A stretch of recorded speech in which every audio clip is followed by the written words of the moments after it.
I'm talking with Kristin Du Mez, author of the hit New York Times bestseller, Jesus and John Wayne. She's got a new film out, For Our Daughters, which premieres on the MeidasTouch Network tonight. Here's the trailer. It will make your jaw drop. My conversation with Kristin is right after.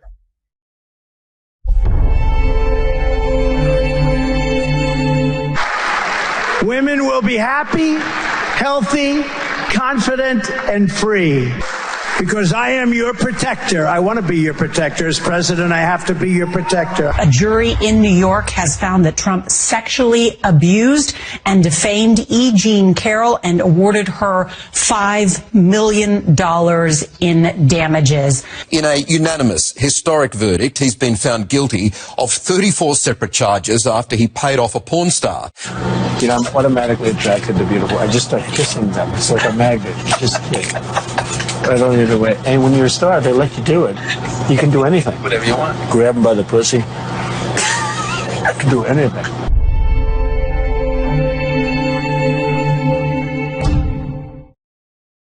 Kristin, why did you feel moved to make this film? We thought it was important to bring to all Americans the insights from women who have lived inside Christian nationalist spaces, women who have lived inside conservative Christian churches, who have stories to tell about what happens when you give men unchecked power over them. And the stories are harrowing, stories of sexual abuse, stories of cover-up. And this has been going on for decades now inside conservative evangelical churches. And we thought it was time to expose this both to those inside those churches and to all Americans, because the same people who are promoting this rigid patriarchy and subjecting women inside their churches are the very men who are pressing a Christian nationalist agenda that is really on the ballot this November. You've had a really astonishing run of in-person screenings, a lot of them in churches, in faith communities before this MeidasTouch Network premiere. How have those gone? Because you've attended some of those. You have talked to survivors. You've talked to faith leaders. What's the reception been like? It has been overwhelmingly positive, so moving. Hundreds of people are coming to watch, and afterwards, women are just lined up to tell their own stories. It is heartbreaking, but it is also time. It is time to tell these stories. And, you know, some of these stories have been held closely for more than half a century. Women in their 60s, 70s, 80s coming up to me and saying, this is also my story. Fathers saying, and grandfathers saying, now I have an understanding of what my daughter or granddaughter went through. So it is deeply disturbing, but also cathartic to finally expose these stories. Is the connection to politics apparent and alive in these rooms? In past conversations about this, there has been a wall between the abuse scandals and the politics of the moment, whatever moment that is we're living through. I think they're inextricably linked now because of the Christian nationalist movement. Yeah, you know, at first I wondered if we weren't going to get a lot of pushback from Christians themselves who maybe were on board. Let's talk about abuse. Let's dig into that, but just don't mix politics in with this. But the whole reason I came upon stories of abuse in evangelicalism is because I was researching evangelical views of masculinity, patriarchy linked with Christian nationalism. And what I saw is one after another of the preachers who were promoting this militant patriarchy became embroiled in scandal, abuse of power, and sexual abuse. And so I came to the issue of abuse through a political framing. And there's a reason for that. In the film, you see men who were either perpetrators or frequently covered up the abuse of their friends. And these are some of the most powerful religious figures over the last half century. People like Paige Patterson and Paul Pressler, Jerry Vines, from decades ago, kind of the first wave of Christian nationalism, if you will, the Moral Majority, Council for National Policy, and so on. These are the same men who are trying to essentially take back the country and turn America into their idea of a Christian nation. More recently, figures like Doug Wilson and Joel Webbon, these are men who have direct links to Project 2025 and to our current kind of Christian nationalist takeover. And so the facts are all right there in front of us. And underlying all of this is a common ideology that essentially seizing power over others, power over women, power over children, and the ends will always justify the means, power over the country. Abuse scandals within the church are not new. And you talk about how cathartic this film is for survivors whose experiences go back decades. But something has changed of late. Can you give voice to this shift within these evangelical communities and the power and the outspokenness that the misogynists feel now? How has that changed in just the last few years? A couple of things have changed. One very important change is with the help of social media, survivors can tell their stories and other people can hear their stories, including other survivors. And that has really changed the game because for so long, so many survivors thought they were alone, thought this was all, it just happened to them. It was an aberration. This was a one-off and something went terribly wrong. And now they're starting to see that this is not a one-off, that this is a systemic problem and the cover-up is absolutely systemic. And so they're raising their voices and it is no longer possible to keep these stories secret. That's really important. But also what we're seeing is kind of the blatant abandonment of any pretense to being the moral majority, if you will. A wholesale embrace of Donald Trump within many of these circles. It's just a more ruthless politics. And that's really laid bare as well. And so while I anticipated there would have been some pushback against this political framing, people might think I'm politicizing this issue. I've actually been very surprised how little of that response I've gotten because I think people can see it for themselves.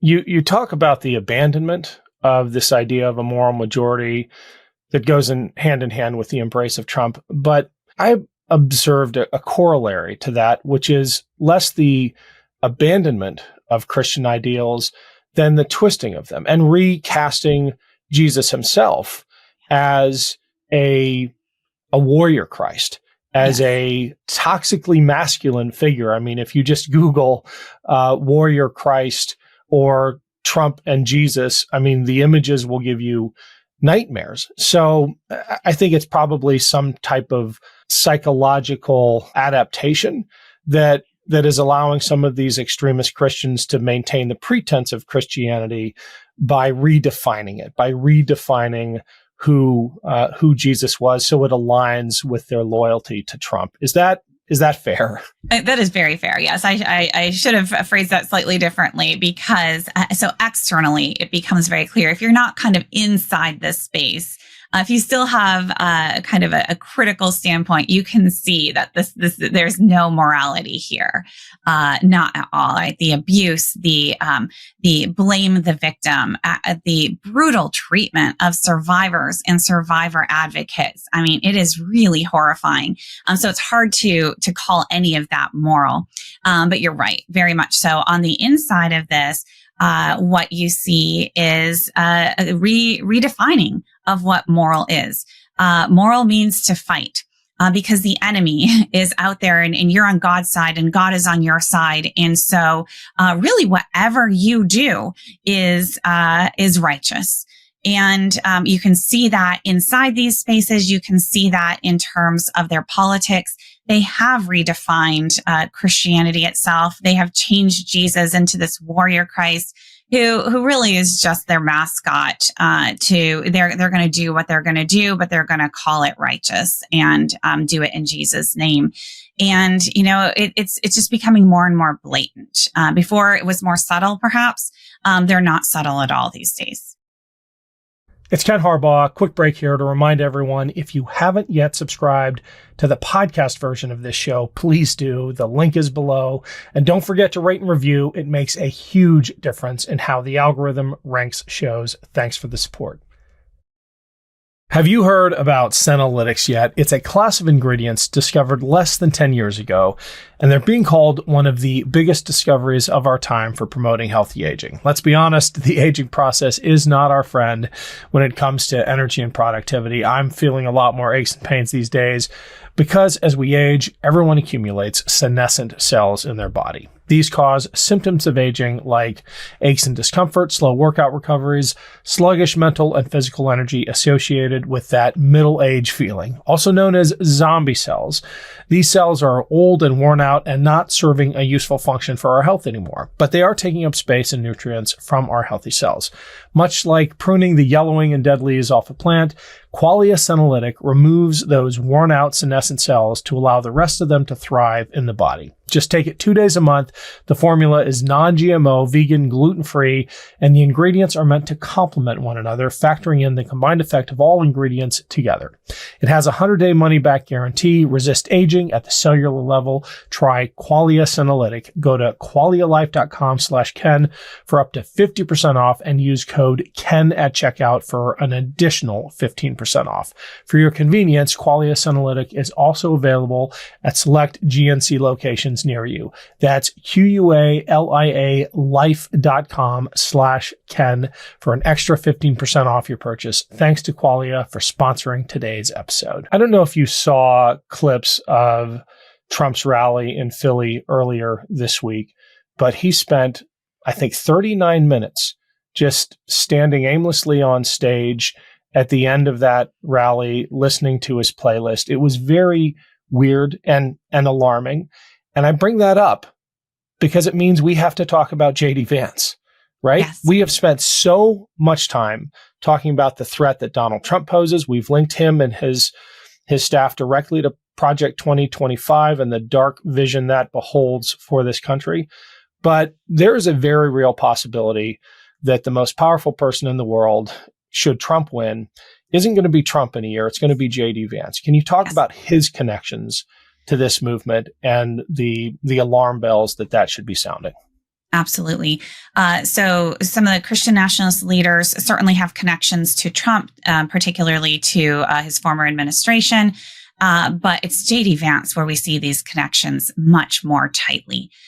So if you look, for example, at the president of the Heritage Foundation, right, the group that drafted Project 2025, Kevin Roberts, J.D. Vance wrote the foreword for his book, which we should be able to read right now, but we can't because the publisher decided to hold it back, presumably because it was so volatile that the powers that be determined that could actually hurt the Trump-Vance ticket if Americans actually saw what they were supporting, what they had planned. But I mean, they're telling us every day. And when I read Project 2025, I see, Christian nationalist fingerprints all over that document. One of the most disturbing lines to me was the idea that the Constitution guarantees Americans the right to do what they ought to do, not what they want to do. Well, who determines that? Right? We know the answer to that, and we can see what that looks like inside these right-wing Christian spaces. Right? There are no women's rights. Women have the right to do what they're told. Does all of this ambition, well, let me back up and just observe and get your reaction to this. The fact that their big strategic mistake was writing it all down. You said they're telling us every day. I mean, the extremists of old used to hide their extremism well enough that they could at least sneak into office. But they put it on paper. Project 2025 is a 970-odd page manifesto about what they intend to do to American democracy. Not sure what the question is, but it's just stunning to me that in their arrogance, in their ambition, they thought it would not be a problem to put this all down on paper for the rest of America to see. Right. And I don't know, on the one hand, I find it somewhat refreshing that we are actually talking about issues, right? Right. We have it in front of us. We have 900 some pages of, very clear, plans of what they would like. It's their wish list. But also the means to implement. Which include completely overhauling the federal government to ensure that the executive has the power to do whatever the heck he wants to do. And, right? And a compliant Supreme Court that is the court will not save us. Them. Yes, exactly. So we can see that in front of us, and then we can see what they want to do with that power. Yes. So again, refreshing that we can actually talk about policies. We can talk about this. And what we know is across the board, these policies are not popular with the American public. That's why they need that power, right? Because the democratic processes are not going to get them where they want to be. So it all fits together, both the policies and the processes, and thoroughly anti-democratic there. However, it's also disturbing because they can put this out and they can say these things. And it's not just in Project 2025. I listen to what Trump is saying day in, day out on the campaign trail. Listen to what JD Vance says. Listen to some of those podcasts from Vance. He's been on a ton of podcasts and he's been very frank about his views on an array of issues. The disturbing thing to me is even when we have all of this right in front of us and we can see the explicit threat to democracy and what that portends and what it will mean for groups of Americans, we still have an incredibly close race, razor thin margins. And so that's also disturbing to me as an American who cares about our democracy. It's kind of stunning that this is where we find ourselves in 2024. You did a podcast recently and the thumbnail was titled, and I got to get your take on this, How Faith Destroyed Women's Rights. As an evangelical, as a believer, and as an advocate for women's rights, I'm sure you have a perspective on that might not align perfectly with the title of that show. Can you give us the context? Yeah, I may have seen that in passing. There's so many thumbnails out there right now. So faith, we have to be a little bit more specific. What faith are we talking about? And even when we look at Christianity, even when we look at evangelicalism, as a historian, I can say, in fact, my first book was on the history of evangelical feminism going back more than a century. And so, there's faith, there's convictions, there's biblical interpretation, and it can go in many different directions. And there is a long history of Christian tradition of interpreting the words of the scriptures in ways that empower women, and a tradition of egalitarianism within evangelicalism. But I will say that in the last half century or so, that has very much been kind of moved to the minority position. And some of the most powerful factions within conservative evangelicalism and within the Southern Baptist Convention, the largest Protestant denomination in this country, have really embraced what they would call complementarianism or just straight up patriarchy. This hierarchical ordering of all of society with men at the top. And so, yes, that model is incompatible with women's rights as most of us understand them. They will simply redefine women's rights, that women have the right to be who God made them to be, which is subordinate. Which is the topic of the film. Last question, and I want to circle back to that trailer we played at the top. Do the evangelicals you're writing about, the subjects of this film, do they still see Donald Trump as the useful idiot, the means to the end, or is he more of a messianic figure these days, or a Cyrus figure? Maybe not quite the reincarnation, the second coming, but has he taken on the attributes of a Christly figure for this community? People like Trump for an array of reasons inside this community. For some, it still is an kind of transactional. Some, particularly influenced by charismatic strands of Christianity, definitely see him as a messianic figure. So you have that kind of powerful strand within the evangelical world. And you've got others who, like him, they'll just say more generally for his strength. Right. And he has explicitly courted them, promised them that he will not just protect Christianity, but that he will privilege Christianity, that he's going to put them ahead of everybody else. He's going to give them more power. He's chided them for not using the power that they have more effectively. And he's promised them that if I become president again, you're going to have more power than you've ever had before. And that's what many of them want to hear. And so the combination of all of those things means that we're still looking at, I think the latest polling puts it at 82% of white evangelicals plan to vote for Donald Trump. Well, Kristin, it's always great talking to you. The film is For Our Daughters, and it premieres on the MeidasTouch Network tonight. Thanks so much. Thank you so much. Love this video? Make sure you stay up to date on the latest breaking news and all things Meidas by signing up to the MeidasTouch newsletter at MeidasTouch.com/newsletter.